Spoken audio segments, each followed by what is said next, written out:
Fil-qorti l-avukati ta' Jorgen Fenek reġgħu resqu talba sabiex il-klient tagħhom jingħata l-libertà proviżorja.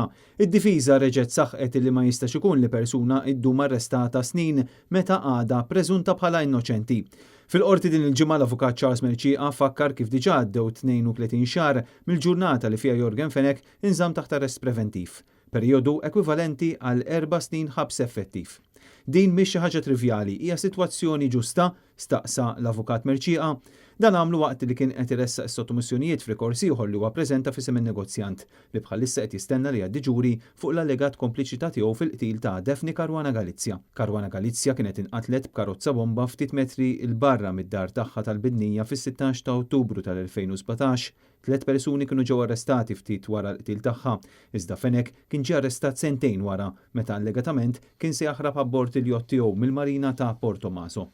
Minn dakinhar diversi talbiet tal-pleġġ ġew miċħuda bl-Uffiċċju tal-Avukat Ġenerali dejjem oġġezzjona għal diversi raġunijiet, primarjament għal fatt li l-investigazzjonijiet dwar il-qtil kienu għadhom għaddejjin u r-riskju ta' tbabiż fil-provi.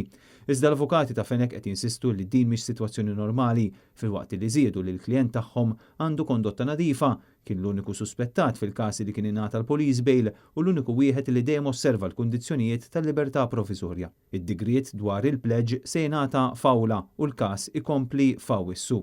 L-avukati Gianluca Caruana Carin u Marion Camilleri wkoll assistew lil Fenek. L-avukat Jason Azzopardi der parte ċivili.